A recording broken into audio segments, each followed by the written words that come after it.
Hai, Assalamualaikum warahmatullahi wabarakatuh. Sobat Sismoka, apa kabar?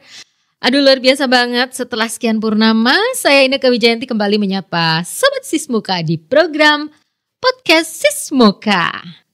Salam Sismoka. Kembali. Salam Sismoka. Iya. Baik, Sobat Sismoka, hari ini seperti biasanya kita sudah mendatangkan ahlinya ahli yang sangat kompeten di bidangnya masing-masing, dan kali ini kita mendatangkan spesialis obgyn dari Rumah Sakit Umum Daerah Geneng. Beliau bergabung bersama dengan kita sekitar berapa bulan ya dok ya? Baru 4 bulan Februari. Iya, beliau masih baru, tapi jangan salah, meskipun masih baru pengalamannya luar biasa. Oke, langsung kita sapa dulu. Apa kabar Dokter Lutfan Zaki SPOG? Alhamdulillah baik. Sehat ya dok ya? Sehat. Pertama kali ya dok main di Sismoka? Ya, ini tadi masih mencari-cari ruangannya ternyata. Oh iya. Sudah 4 bulan tapi belum hafal ruangannya ya dok? Ini kan Soalnya paling paling sini. Oh iya, paling kalau enggak di ruang di poli obgyn di Oka gitu ya dok ya. Betul, rutinitasnya seperti itu. Dokter, kalau di Rumah Sakit Geneng kan baru 4 bulan. Sebelumnya berarti bukan bagian dari kita nih dok ya? Ya. Bukan bagian dari kita, jadi gak usah disebut aja. Sekarang saya pengen tanya, gimana sih dok kesannya 4 bulan di Rumah Sakit Geneng? Ya, yang pasti saya senang ya di sini masuk ke Geneng karena emang cita-cita saya, maksudnya saya tidak pengen untuk keluar dari Ngawi. Maksudnya walaupun ada tawaran-tawaran dari luar kota yang daerah-daerah sekitar Ngawi, itu saya tidak terima karena emang pengennya yang dekat-dekat saja, maksudnya yang masih dekat dengan keluarga, karena saya udah agak lama, maksudnya meninggalkan keluarga karena untuk sekolah dan kerja sebelumnya kan sudah bertahun-tahun meninggalkan. Jadi begitu sudah selesai ya waktunya saya kembali ke keluarga, dan saya kerjanya ya yang di area Ngawi saja, tidak usah keluar kota, walaupun tawarannya muter di gitu ya. Area Ngawi tidak apa-apa, yang tidak sampai luar kota seperti itu. Berarti dokter ini asli Ngawi dok? Istri yang asli Ngawi. Tapi menetapnya di Ngawi. Ya, menetap di Ngawi. Baik dokter, kalau Rumah Sakit Geneng ini kan sudah 3 tahun ya. Poli obgynnya juga sudah 3 tahun kurang lebihnya. Ya. Dari beberapa data kasus yang kita lakukan survei di poli obgyn, ternyata ada 3 kasus yang sangat dominan gitu. Yang pertama, ini selama 3 tahun ada 53 kasus KPD atau ketuban pecah dini. Yang kedua, kasus kedua ini ada 26 kasus itu HEG, hiperemesis gravidarum. Dan yang terakhir 18 kasus LTP atau lilitan tali pusat. Nanti dok ya, ini kita baru sesi pertama loh dok ya. Nanti sesi-sesi berikutnya kita akan membahas semua kasus-kasus ini dan kasus-kasus lain. Untuk yang pertama saat ini kita ngomongin tentang kasus yang paling banyak ini dok, tentang ketuban pecah dini. KPD, ketuban pecah dini. Cuman kadang-kadang ibu hamil tuh kayak kurang sadar gitu ya dok ya, kalau ketubannya itu sudah pecah. Ya. Jadi sebenarnya ketuban pecah dini itu apa sih dok? Baik ya, ketuban pecah dini itu adalah pecahnya atau rembesnya air ketuban tanpa disertai dengan tanda-tanda persalinan. Biasanya kita cut off-nya itu 6 jam. 6 jam setelah ketuban rembes atau pecah, itu ada tanda-tanda persalinan enggak? Tanda-tanda persalinan itu bisa kencang-kencang, keluar darah, seperti itu. Kemudian pembukaannya nambah, itu adalah tanda-tanda persalinan. Kalau ketuban pecah selama 6 jam tidak diikuti tanda-tanda persalinan, maka disebutlah ketuban pecah dini. Oke. Seperti itu. Nah, gini dok, kalau sudah terjadi ketuban pecah dini, itu apakah bayi harus segera dilahirkan dok? Tidak harus juga nanti, tapi itu semua tergantung kondisi bayinya. Oh gitu. Kita harus melihat juga ini kehamilan keberapa, pertama apa kedua. Misalnya kalau dia kedua atau ketiga, intinya dia sudah pernah melahirkan, biasanya kalau ketuban pecah dini tanpa diikuti tanda-tanda persalinan ya kita lakukan induksi. Asal memenuhi dikuatkan syarat gitu untuk ya, Dok, ya. diinduksi ya. Yang penting kan semua ada syarat yang harus terpenuhi. Seperti itu. Jadi kalau sebenarnya kalau ketuban pecah dini itu juga dibagi berdasarkan waktunya. Ketuban pecah dini hamil cukup bulan aterem dan yang kurang bulan atau preterm. Jadi di 37 minggu ke atas itu namanya ketuban pecah dini yang aterem. Sudah Ya, waktunya gitu ya, Dok, ya. Membran. Kalau yang di bawah 37 itu namanya PIPROM, preterm prematur rupture of membran. Jadi KPD preterm, seperti itu istilahnya. Nah, kalau KPD aterem atau cukup bulan ya harus diterminasi, dilahirkan bayinya. Yang paling umum ya dilakukan induksi kalau belum ada kencang-kencang. Kalau KPD yang preterm kita harus melihat dulu usia kehamilannya berapa, sudah layak untuk dilahirkan atau belum, beratnya bayinya berapa, sudah cukup atau belum. Ya, banyak faktor yang mempengaruhi itu yang akhirnya untuk kita putuskan apakah bisa dipertahankan atau tidak. Kalau bisa dipertahankan berarti kita kasih obat-obatan, ada antibiotik, obat untuk mengurangi kencang-kencang, misalnya dia masih 3 minggu seperti itu ya, masih preterm. Ya kan kita mindsetnya tidak untuk kita lahirkan. Kita kasih pematangan baru dulu sambil nanti kita lihat setelah selesai pematangan baru kita evaluasi bagaimana apakah masih layak untuk dipertahankan atau harus dilahirkan. Seperti itu ya, kan banyak faktor yang mempengaruhi ya, nanti apakah ketubannya benar-benar sudah habis bis-bis misalnya, terus detak jantungnya juga bagaimana, ada nggak tanda-tanda infeksi, karena kalau ketuban rembes itu bisa terjadi infeksi. Keracunan gitu ya, Dok, ya. Nah, di rahimnya. Makanya kita lihat juga rembesnya jernih atau mungkin keruh, kehijauan, itu juga akan beda tata laksananya. Makanya setiap kasus itu tetap case by case kalau di opsin itu. Jadi tidak bisa dipukul rata, terapinya sama. Jadi usia kehamilan beda seminggu aja mungkin beda. Yang ketubannya rembes jernih sama yang keruh juga akan beda. Seperti itu. Jadi emang kita harus melihatnya secara utuh, secara holistik dalam menangani satu pasien dengan ketuban pecah dini. Oke, Dok, biasanya paling beresiko wanita hamil mengalami ketuban pecah dini itu mulai usia kandungan berapa minggu, Dok? Ya, faktor risiko ketuban pecah dini itu ada banyak. Salah satunya mungkin apakah kehamilannya lebih dari satu kembar atau triplet. Jadi perutnya, rahimnya itu over distended, jadi membesar. Ini ketubannya rembes. Kedua, pasien-pasien yang dengan polyhydramnion atau air ketubannya banyak, lebih banyak dari yang seharusnya.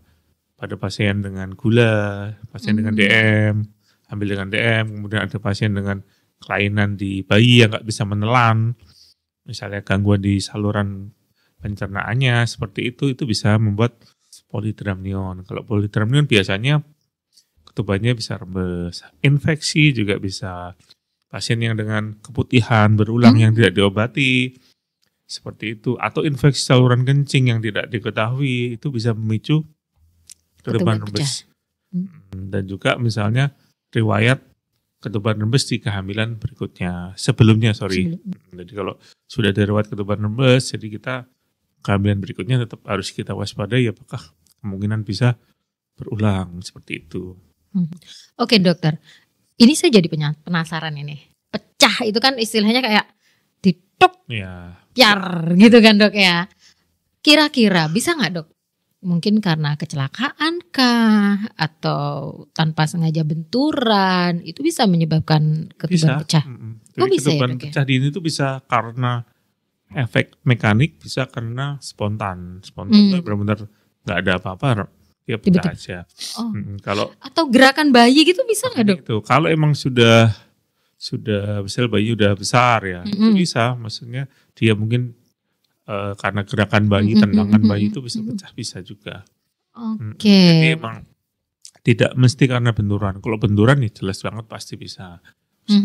Kepukul atau ke terbentur, apapun itu benturan itu bisa sekali ya dok ya. Sangat mungkin.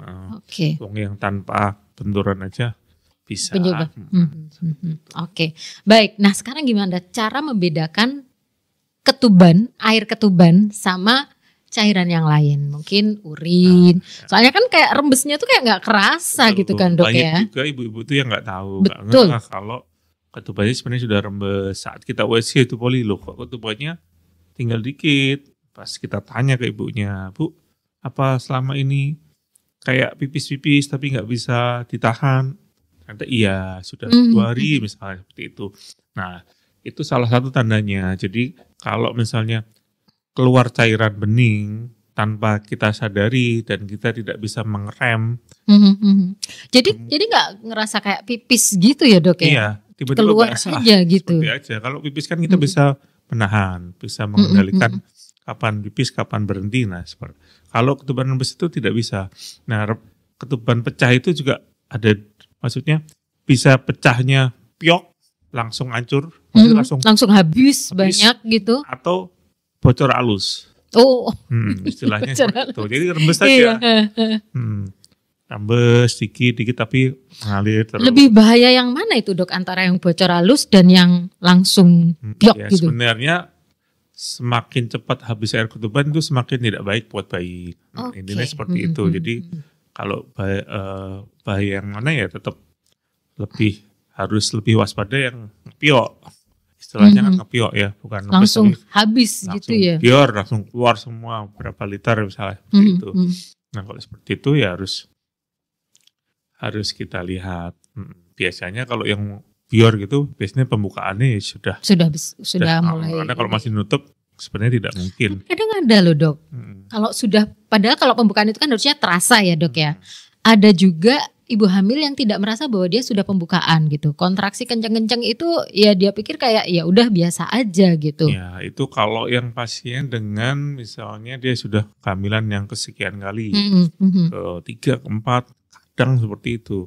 Pertama karena emang dari cervixnya, bibir rahimnya dia sudah nggak sekenceng kalau kehamilan pertama.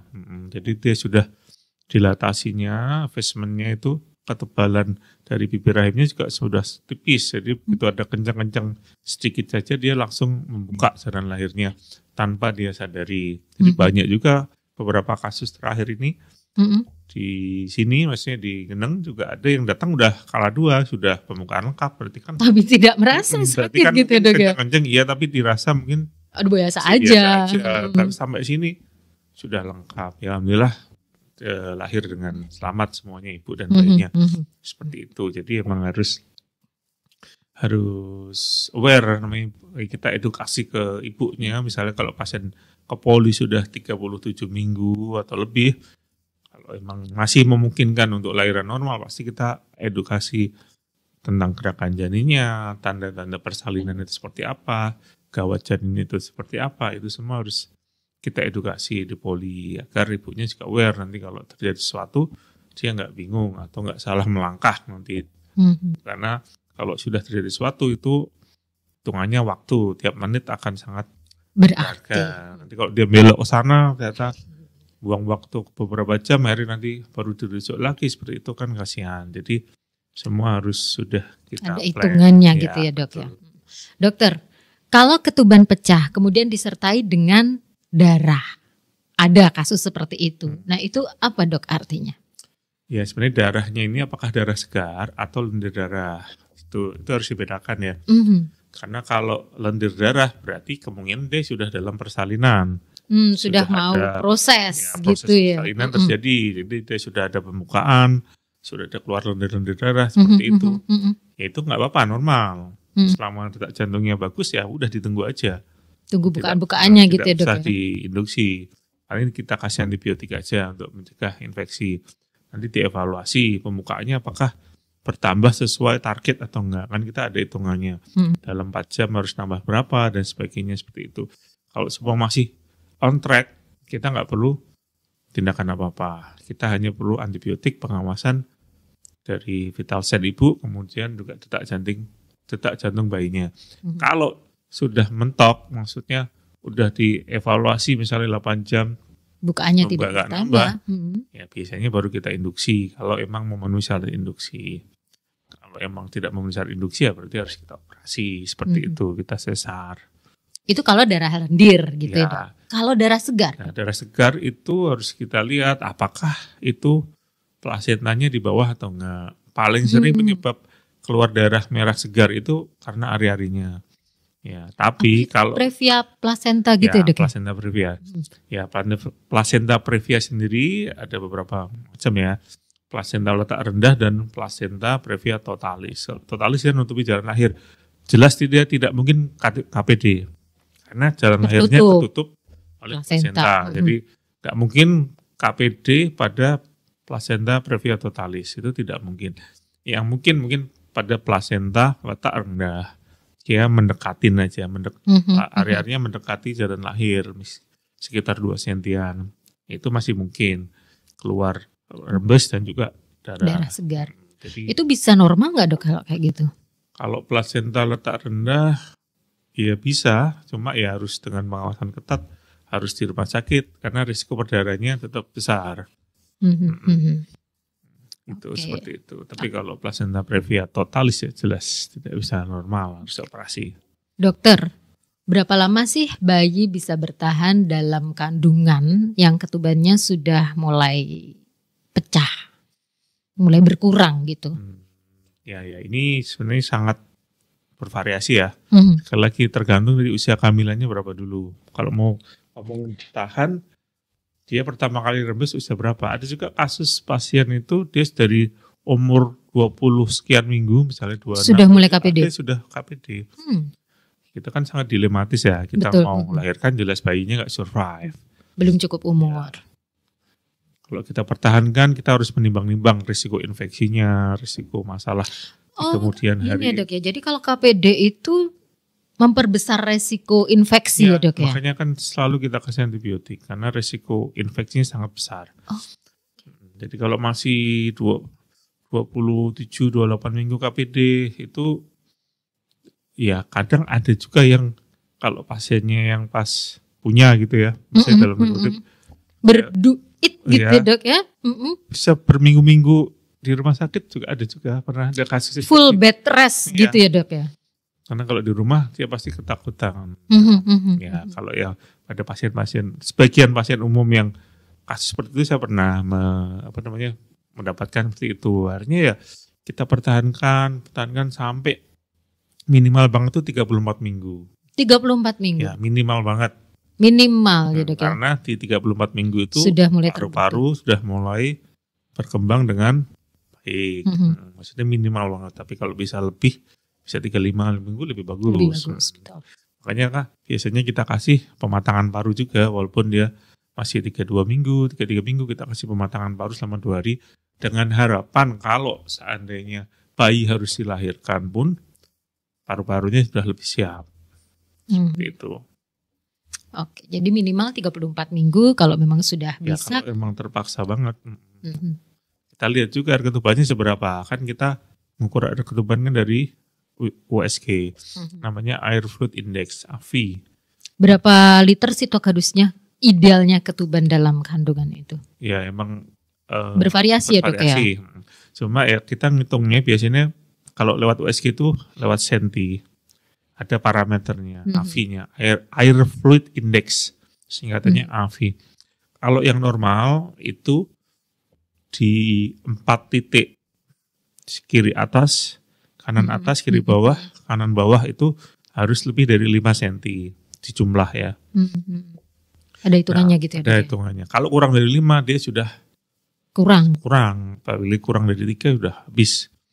Kalau lebih dari 20 itu namanya banyak dari polihidramnium tadi. Bisa karena diabetes, bisa karena itu tadi. Masalah di bayinya, gangguan anatomi di bayinya, itu juga bisa. Itu juga masalah ya, Dok ya? Masalah, intinya semua itu harus yang pas-pas aja. Harus yang sesuai gitu ya, Dok ya? Kebanyakan masalah. Kurang juga perutnya masalah. Yang polihidramnion itu gede banget ya. Itu bisa entah berapa liter, banyak sekali itu. Nah itu gimana, Dok? Harus dikeluarkan atau? Ya itu biasanya di rumah sakit tipe besar ya, tipe A, misalnya di Solo, Muardi, itu namanya di amnioreduksi, dikurangi air ketubannya. Berarti itu harus dipecah.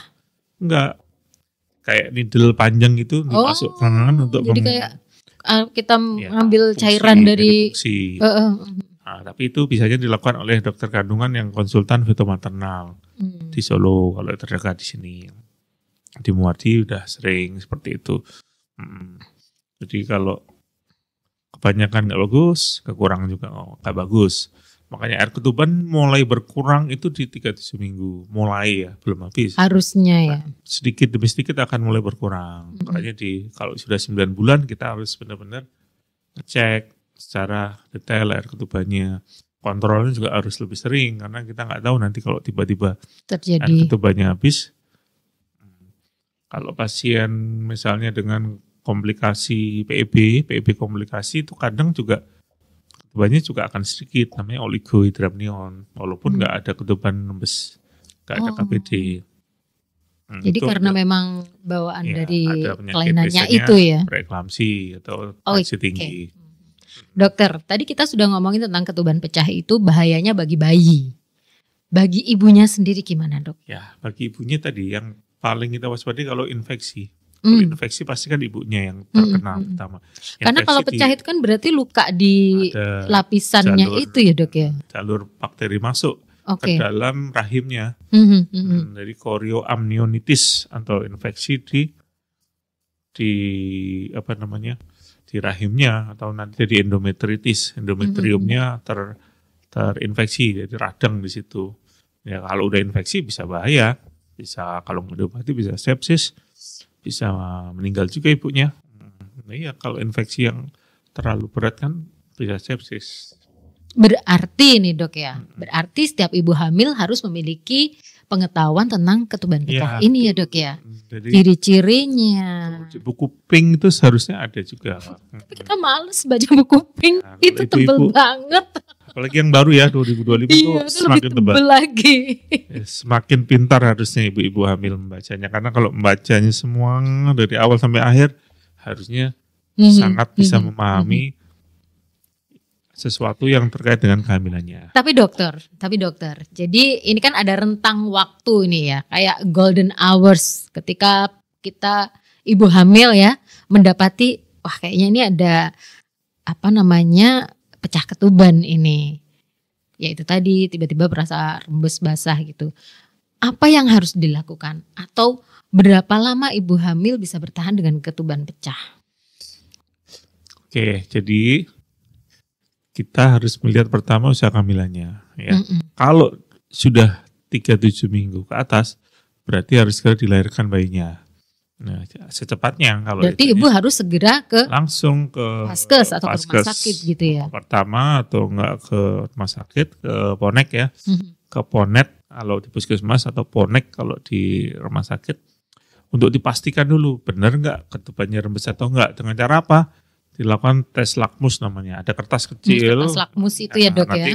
Kalau dia berubah dari merah jadi biru berarti dia positif. Meskipun belum HPL gitu ya, Dok ya? Iya nggak harus HPL, karena harus HPL kan hanya perkiraan aja. Bisanya rata-rata Indonesia itu maju 1 mingguan. Seperti itu. Jadi di 38-39 minggu itu paling sering terjadi persalinan di situ. Misalnya pecah ketubannya malam, perginya pagi gitu nggak apa-apa ya, Dok ya? Ya kalau dibilang nggak itu nggak bisa, kita nggak bisa ngomong nggak apa-apa atau ada apa-apa. Karena sekali lagi kasusnya bisa berbeda-beda. Kalau saran kita dokter kandungan ya secepatnya. Begitu merasakan ada yang nggak beres, kalau rembes kok basah terus, langsung diperiksakan aja.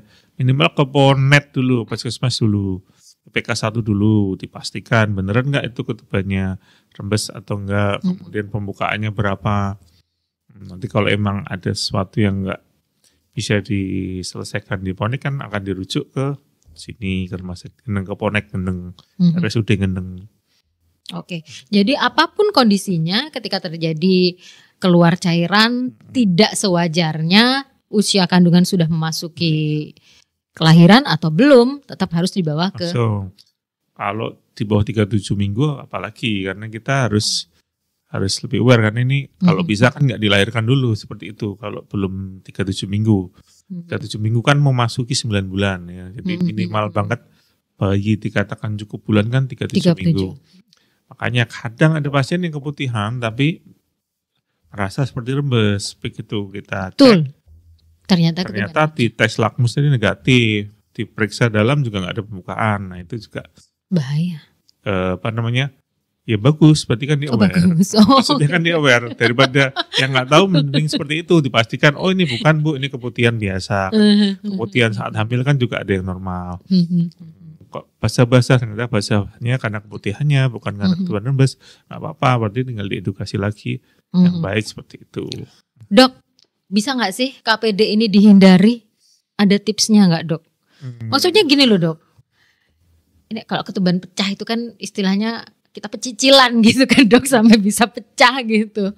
Sebenarnya bisa nggak dihindari? Faktor apa yang menyebabkan ketuban pecah? Apakah karena bawaan atau kita tadi ada beberapa ini atau makanan mungkin yang bisa menyebabkan ketuban pecah? Sebenarnya nggak ada ya. Atau gerakan-gerakan yang pecicilan kalau dia kehamilannya normal, kehamilannya satu ya, maksudnya single bukan kembar gitu seperti ya. Itu letak area-area normal, semua normal, posisi kepala juga di bawah sama normal, ya kita nggak bisa memprediksi dia akan ketuban pecah dini atau enggak. Itu sangat alami sekali ya, maksudnya dari yang di atas menciptakan seperti itu, biasanya itu adalah tanda awal sebelum memasuki persalinan.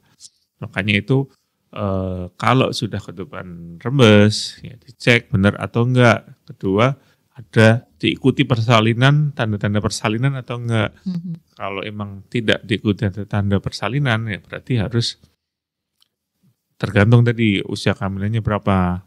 Kalau masih preterm ya kita tahan-tahan semaksimal mungkin yang bisa. Kalau sudah aterm, sudah 37 minggu lebih, ya lebih kita baik dilahirkan dengan cara induksi ataupun operasi tergantung kondisinya.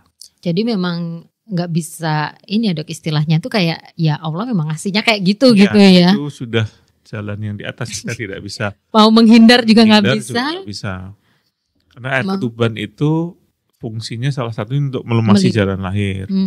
Kalau sampai ketubannya sudah habis, apalagi pasien dengan kehamilan yang pertama, itu resiko dry labornya tinggi atau persalinan yang kering. Jadi keset banget, jadi bayinya akan susah untuk turun juga bisa. Makanya itu pada pasien-pasien yang primi, sebenarnya primi itu maksudnya kehamilan pertama ya, kita coba induksi dulu tapi sambil kita lihat kuat nggak bayinya saat induksi, turun nggak kepalanya. Kalau nggak turun ya sudah, biasanya kita operasi misalnya seperti itu. Oke, kalau di Rumah Sakit Geneng sendiri Dok, untuk kasus ketuban pecah ini gimana? Sudah bisa nggak sih Dok kita ngatasin kasus kayak gini? Ya, ketuban pecah dini itu termasuk salah satu penyakit yang sangat lazim di dunia kebidanan, dan kita di Rumah Sakit Geneng ya sudah pasti sangat bisa untuk bisa ya Dok. Sangat bisa untuk menangani kasus yang dengan ketuban pecah dini. Tapi ada tapinya dulu. Untuk kasus yang usia kehamilannya sudah agak cukup. Misalnya kalau yang 27 minggu, 28 minggu, nah kita sebenarnya bukan kita nggak bisa nanganin KPD, tapi kalau bayinya lahir kita yang kesusahan.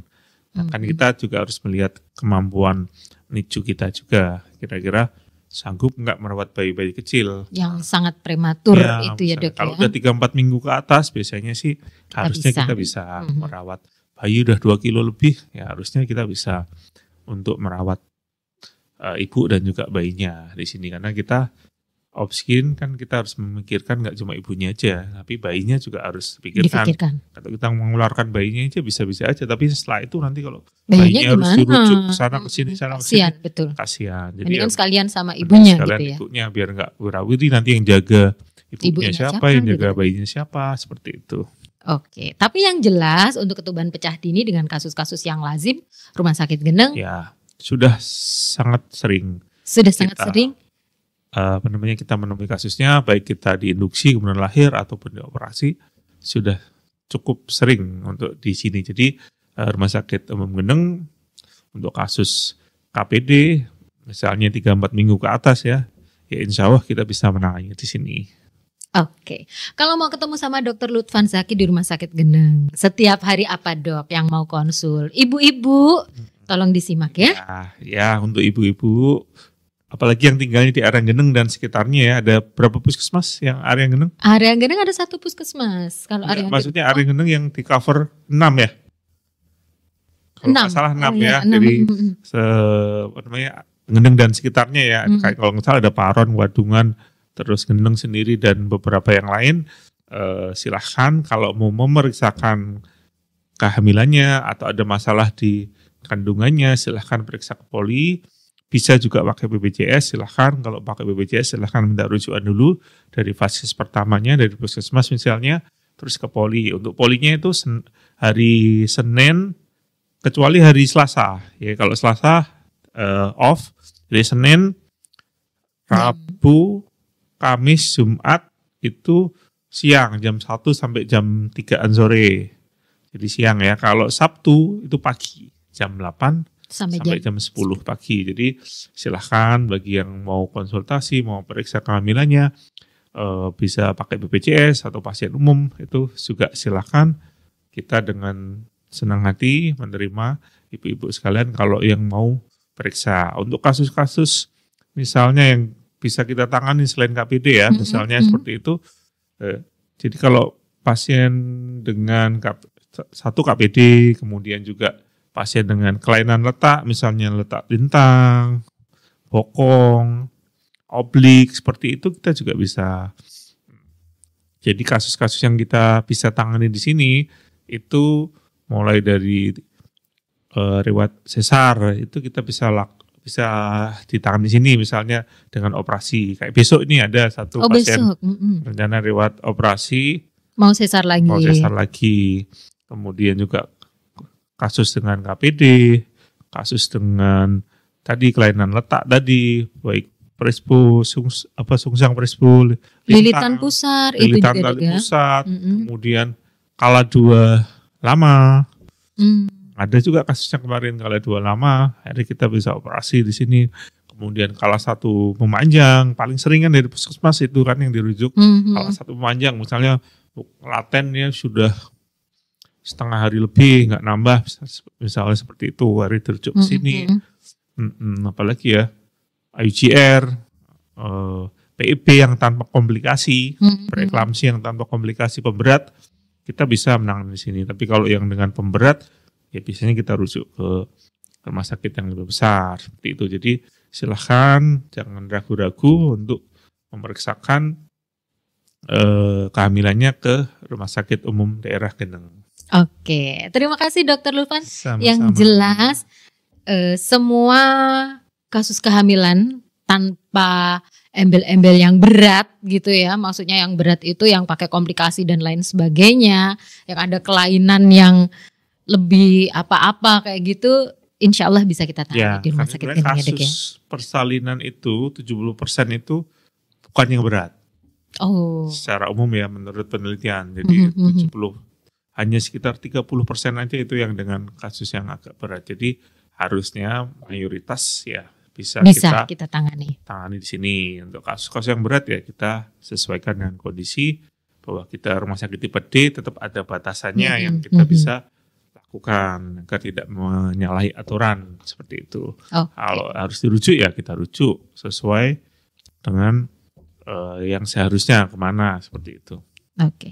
Dan jangan lupa juga di Rumah Sakit Geneng juga sudah ada USG 4 dimensi. Ya dok ya? Betul, ada USG 2D yang biasa ataupun 4D juga bisa. Oke. Dokter, terima kasih loh ya ngobrolnya hari ini.